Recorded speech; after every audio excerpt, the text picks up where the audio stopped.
ಆಕಾಶವಾಣಿ ವಾರ್ತೆಗಳು ಓದುತ್ತಿರುವವರು ಕೆವೈ ಭಾರತಿ. ಮುಖ್ಯಾಂಶಗಳು: ಪಶ್ಚಿಮ ಬಂಗಾಳ ವಿಧಾನಸಭೆಯ ಅಂತಿಮ ಹಂತದ ಚುನಾವಣೆ, ಬಹಿರಂಗ ಪ್ರಚಾರಕ್ಕೆ ಕೊನೆಯ ದಿನವಾದ ಇಂದು ವಿವಿಧ ಪಕ್ಷಗಳ ನಾಯಕರಿಂದ ಬಿರುಸಿನ ಪ್ರಚಾರ.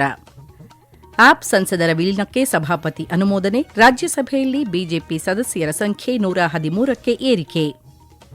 ಭಾರತ ನ್ಯೂಜಿಲೆಂಡ್ ಮುಕ್ತ ವ್ಯಾಪಾರ ಒಪ್ಪಂದಕ್ಕೆ ಇಂದು ಸಹಿ ನಿರೀಕ್ಷೆ. ಹಾಗೂ ಐಪಿಎಲ್ ಟಿ20 ಕ್ರಿಕೆಟ್ ಇಂದಿನ ಪಂದ್ಯದಲ್ಲಿ royal Challengers Bengaluru Delhi capitals ಮುಖಾಮುಖಿ. ವಾರ್ತೆಗಳ ವಿವರ. ಪಶ್ಚಿಮ ಬಂಗಾಳ ವಿಧಾನಸಭೆಯ 2ನೇ ಮತ್ತು ಅಂತಿಮ ಹಂತದ ಚುನಾವಣೆಯ ಬಹಿರಂಗ ಪ್ರಚಾರಕ್ಕೆ ಇಂದು ತೆರೆ ಬೀಳಲಿದೆ. ವಿವಿಧ ಪಕ್ಷಗಳ ರಾಜಕೀಯ ನಾಯಕರು ಮತದಾರರನ್ನು ಸೆಳೆಯಲು ಅಂತಿಮ ಕಸರತ್ತಿನಲ್ಲಿ ತೊಡಗಿದ್ದಾರೆ. ಇದೇ ಬುಧವಾರ 2ನೇ ಹಂತದ ಮತದಾನ ನಡೆಯಲಿದೆ. ಬಿಜೆಪಿ ಹಿರಿಯ ನಾಯಕ ಮತ್ತು ಪ್ರಧಾನಿ ನರೇಂದ್ರ ಮೋದಿ ಅವರು ಜಗತ್ತಲ್ನ ಜಿಲೇಬಿ ಮಠದಲ್ಲಿ ಸಾರ್ವಜನಿಕ ಸಭೆ ಉದ್ದೇಶಿಸಿ ಮಾತನಾಡಿದರು. ಕೇಂದ್ರ ಗೃಹ ಸಚಿವ ಅಮಿತ್ ಶಾ ಬೆಹಾಲಾ ಮತ್ತು ಚಂದನ್ ನಗರದಲ್ಲಿ ರೋಡ್ ಶೋಗಳನ್ನು ನಡೆಸಲಿದ್ದಾರೆ. ಮತ್ತೊಂದೆಡೆ ತೃಣಮೂಲ ಕಾಂಗ್ರೆಸ್ ನಾಯಕಿ ಮಮತಾ ಬ್ಯಾನರ್ಜಿ ಜಾದವ್ಪುರ ಹಾಗೂ ಭವಾನಿಪುರದಲ್ಲಿ ಪ್ರಚಾರ ನಡೆಸಲಿದ್ದಾರೆ. ಪಶ್ಚಿಮ ಬಂಗಾಳದಲ್ಲಿ ಮೊದಲ ಹಂತದ ಮತದಾನ ಕಳೆದ 23ರಂದು ನಡೆಯಿತು. ಕೇರಳಂ, ತಮಿಳುನಾಡು, ಅಸ್ಸಾಂ ರಾಜ್ಯಗಳಲ್ಲಿ ನಡೆದ ವಿಧಾನಸಭಾ ಚುನಾವಣೆಗಳು ಮತ್ತು ಕೇಂದ್ರಾಡಳಿತ ಪ್ರದೇಶ ಪುದುಚೇರಿ ಹಾಗೂ ಪಶ್ಚಿಮ ಬಂಗಾಳದಲ್ಲಿ 2 ಹಂತಗಳ ಚುನಾವಣೆಯ ಮತ ಎಣಿಕೆ ಮೇ 4ರಂದು ನಡೆಯಲಿದೆ. ಚುನಾವಣೆ ನಡೆಯುತ್ತಿರುವ ಪಶ್ಚಿಮ ಬಂಗಾಳದಲ್ಲಿ 79 ಕಚ್ಚಾ ಬಾಂಬ್ಗಳನ್ನು ವಶಪಡಿಸಿಕೊಂಡಿರುವ ಬಗ್ಗೆ ತನಿಖೆ ನಡೆಸಲು ರಾಷ್ಟೀಯ ತನಿಖಾ ಸಂಸ್ಥೆ ಎನ್ಐಎ ಪ್ರಕರಣ ದಾಖಲಿಸಿದೆ. ಈ ಸಂಬಂಧ ಕೇಂದ್ರ ಗೃಹ ಸಚಿವಾಲಯದ ನಿರ್ದೇಶನದ ಮೇರೆಗೆ ಈ ಕ್ರಮ ಕೈಗೊಳ್ಳಲಾಗಿದೆ ಎಂದು ಅಧಿಕಾರಿಗಳು ತಿಳಿಸಿದ್ದಾರೆ.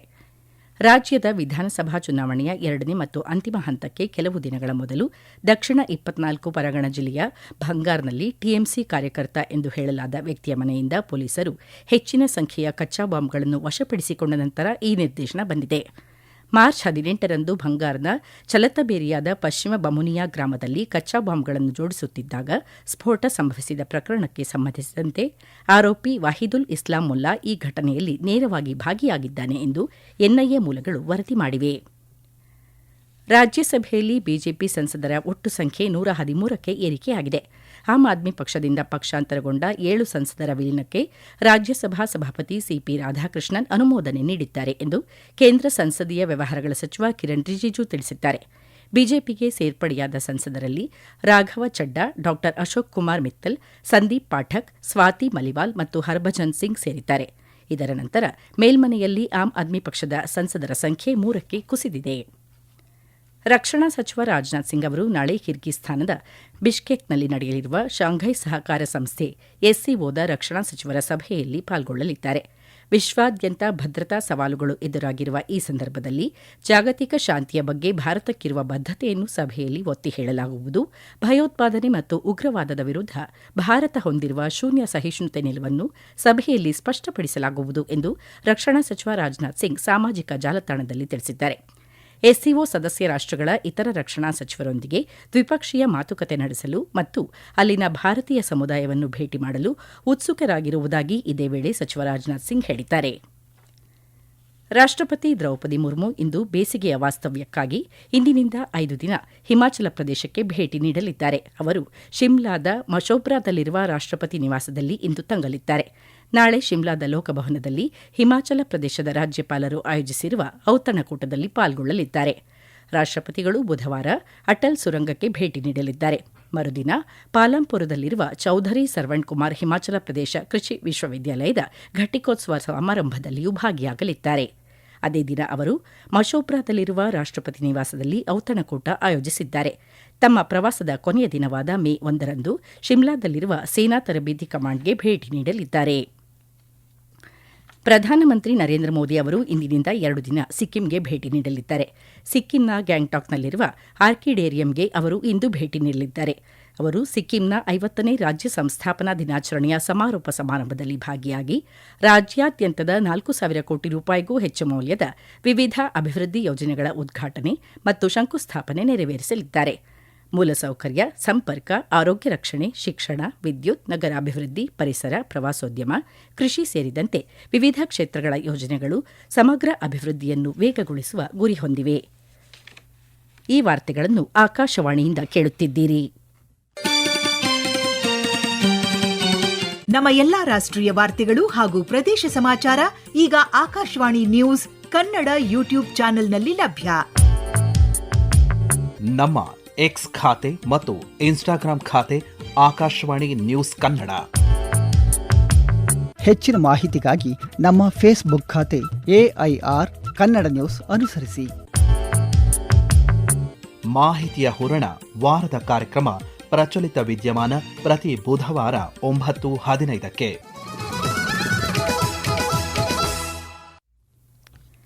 ಪ್ರಧಾನಮಂತ್ರಿ ನರೇಂದ್ರ ಮೋದಿ ನಾಳೆಯಿಂದ 2 ದಿನ ಉತ್ತರ ಪ್ರದೇಶಕ್ಕೆ ಭೇಟಿ ನೀಡಲಿದ್ದಾರೆ. ನಾಳೆ ಅವರು ವಾರಾಣಸಿಯಲ್ಲಿ ಮಹಿಳಾ ಸಮ್ಮೇಳನದಲ್ಲಿ ಭಾಗಿಯಾಗಲಿದ್ದು 6,000 ಕೋಟಿ ರೂಪಾಯಿಗೂ ಹೆಚ್ಚು ಮೊತ್ತದ ವಿವಿಧ ಅಭಿವೃದ್ಧಿ ಯೋಜನೆಗಳ ಉದ್ಘಾಟನೆ ಮತ್ತು ಶಂಕುಸ್ಥಾಪನೆ ನೆರವೇರಿಸಲಿದ್ದಾರೆ. ಬನಾರಸ್, ಪುಣೆ ಮತ್ತು ಅಯೋಧ್ಯೆ, ಮುಂಬೈ ನಡುವಿನ 2 ಹೊಸ ಅಮೃತ್ ಭಾರತ್ ಎಕ್ಸ್ಪ್ರೆಸ್ ರೈಲುಗಳಿಗೆ ಹಸಿರು ನಿಶಾನೆ ತೋರಲಿದ್ದಾರೆ. ಭಾರತ ಮತ್ತು ನ್ಯೂಜಿಲೆಂಡ್ ಇಂದು ನವದೆಹಲಿಯಲ್ಲಿ ಮುಕ್ತ ವ್ಯಾಪಾರ ಒಪ್ಪಂದಕ್ಕೆ ಸಹಿ ಹಾಕಲಿವೆ ಎಂದು ಕೇಂದ್ರ ವಾಣಿಜ್ಯ ಮತ್ತು ಕೈಗಾರಿಕಾ ಸಚಿವ ಪಿಯೂಷ್ ಗೋಯಲ್ ತಿಳಿಸಿದ್ದಾರೆ. ಇದು 2 ದೇಶಗಳ ನಡುವಿನ ಆರ್ಥಿಕ ಸಂಬಂಧಗಳನ್ನು ಬಲಪಡಿಸುವಲ್ಲಿ ಮಹತ್ವದ ಹೆಜ್ಜೆಯಾಗಿದೆ. ವರ್ಷಗಳ ಉನ್ನತ ಮಟ್ಟದ ಚರ್ಚೆಗಳ ಬಳಿಕ ಒಪ್ಪಂದವನ್ನು ಅಂತಿಮಗೊಳಿಸಲಾಗಿದೆ. ಮುಂದಿನ 5 ವರ್ಷಗಳಲ್ಲಿ ದ್ವಿಪಕ್ಷೀಯ ವ್ಯಾಪಾರವನ್ನು $5 ಶತಕೋಟಿ ದ್ವಿಗುಣಗೊಳಿಸುವ ಗುರಿಯನ್ನು ಮುಕ್ತ ವ್ಯಾಪಾರ ಒಪ್ಪಂದ ಹೊಂದಿದೆ ಎಂದು ಅವರು ಹೇಳಿದರು.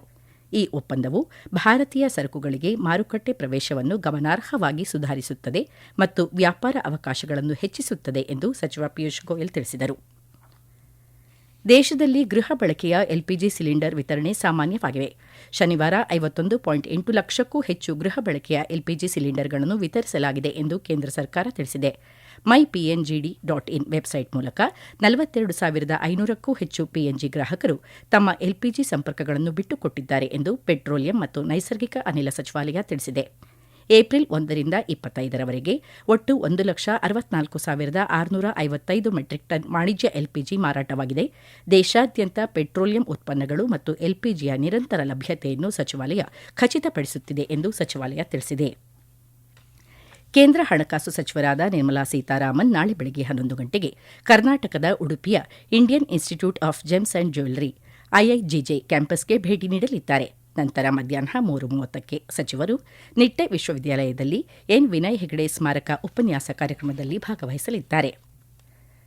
ಈ ತಿಂಗಳ 20 ಮತ್ತು 22ರ ನಡುವೆ ನಡೆಸಿದ ಮಾದಕ ದ್ರವ್ಯ ವಿರೋಧಿ ಕಾರ್ಯಾಚರಣೆಗಳಲ್ಲಿ ಈಶಾನ್ಯ ರೈಲ್ವೆಯ ರೈಲ್ವೆ ರಕ್ಷಣಾ ಪಡೆಯು 29 ಲಕ್ಷ ರೂಪಾಯಿಗೂ ಹೆಚ್ಚು ಮೌಲ್ಯದ ಸುಮಾರು 60 ಕಿಲೋಗ್ರಾಂಗಳಷ್ಟು ಗಾಂಜಾ ವಶಪಡಿಸಿಕೊಂಡಿದೆ.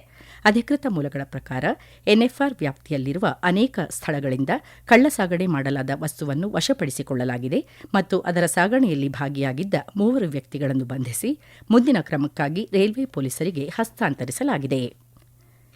ದೆಹಲಿಯ ಅರುಣ್ ಜೇಟ್ಲಿ ಕ್ರಿಕೆಟ್ ಕ್ರೀಡಾಂಗಣದಲ್ಲಿ ಇಂದು ನಡೆಯಲಿರುವ ಐಪಿಎಲ್ ಟಿ20 ಕ್ರಿಕೆಟ್ ಪಂದ್ಯದಲ್ಲಿ ರಾಯಲ್ ಚಾಲೆಂಜರ್ಸ್ ಬೆಂಗಳೂರು ಮತ್ತು ಡೆಲ್ಲಿ ಕ್ಯಾಪಿಟಲ್ಸ್ ತಂಡಗಳು ಮುಖಾಮುಖಿಯಾಗಲಿವೆ. ಪಂದ್ಯ ರಾತ್ರಿ 7:30ಕ್ಕೆ ಆರಂಭವಾಗಲಿದೆ. ಈಜಿಪ್ಟ್ನ ಕೈರೋದಲ್ಲಿ ನಡೆದ ಐಎಸ್ಎಸ್ಎಫ್ ಜೂನಿಯರ್ ವಿಶ್ವಕಪ್ 2026ರಲ್ಲಿ ಭಾರತದ ಶೂಟರ್ಗಳು ಒಟ್ಟು 16 ಪದಕಗಳನ್ನು ಗೆಲ್ಲುವ ಮೂಲಕ ಪದಕ ಪಟ್ಟಿಯಲ್ಲಿ ಅಗ್ರಸ್ಥಾನ ಪಡೆದಿದ್ದಾರೆ. ಇದರಲ್ಲಿ 5 ಚಿನ್ನ, 6 ಬೆಳ್ಳಿ ಮತ್ತು 5 ಕಂಚಿನ ಪದಕಗಳು ಸೇರಿವೆ. ಪುರುಷರ 50 ಮೀಟರ್ ರೈಫಲ್ 3 ಪೊಸಿಷನ್ಸ್ ವಿಭಾಗದಲ್ಲಿ ಹೇಮಂತ್ ಬರ್ಮನ್ ಬೆಳ್ಳಿ ಪದಕ ವಿಜೇತರಾದರು. ಮಿಶ್ರ ಟ್ರ್ಯಾಪ್ ತಂಡ ವಿಭಾಗದಲ್ಲಿ ಜುಹೇರ್ ಖಾನ್ ಮತ್ತು ಆದ್ಯಾ ಕಾತ್ಯಲ್ ಜೋಡಿ ಕಂಚಿನ ಪದಕ ಗೆದ್ದಿದೆ. ಈಗ ಕೊನೆಯಲ್ಲಿ ಮತ್ತೊಮ್ಮೆ ವಾರ್ತೆಗಳ ಮುಖ್ಯಾಂಶಗಳು. ಪಶ್ಚಿಮ ಬಂಗಾಳ ವಿಧಾನಸಭೆಯ ಅಂತಿಮ ಹಂತದ ಚುನಾವಣೆ ಬಹಿರಂಗ ಪ್ರಚಾರಕ್ಕೆ ಕೊನೆಯ ದಿನವಾದ ಇಂದು ವಿವಿಧ ಪಕ್ಷಗಳ ನಾಯಕರಿಂದ ಬಿರುಸಿನ ಪ್ರಚಾರ. ಆಪ್ ಸಂಸದರ ವಿಲೀನಕ್ಕೆ ಸಭಾಪತಿ ಅನುಮೋದನೆ, ರಾಜ್ಯಸಭೆಯಲ್ಲಿ ಬಿಜೆಪಿ ಸದಸ್ಯರ ಸಂಖ್ಯೆ 113ಕ್ಕೆ ಏರಿಕೆ. ಭಾರತ ನ್ಯೂಜಿಲೆಂಡ್ ಮುಕ್ತ ವ್ಯಾಪಾರ ಒಪ್ಪಂದಕ್ಕೆ ಇಂದು ಸಹಿ ನಿರೀಕ್ಷೆ. ಹಾಗೂ ಐಪಿಎಲ್ ಟಿ20 ಕ್ರಿಕೆಟ್ ಇಂದಿನ ಪಂದ್ಯದಲ್ಲಿ royal Challengers Bengaluru Delhi capitals ಮುಖಾಮುಖಿ. ಇಲ್ಲಿಗೆ ವಾರ್ತಾ ಪ್ರಸಾರ ಮುಕ್ತಾಯವಾಯಿತು. ನಮ್ಮ ಮುಂದಿನ ವಾರ್ತಾ ಪ್ರಸಾರ ಮಧ್ಯಾಹ್ನ 2:30ಕ್ಕೆ.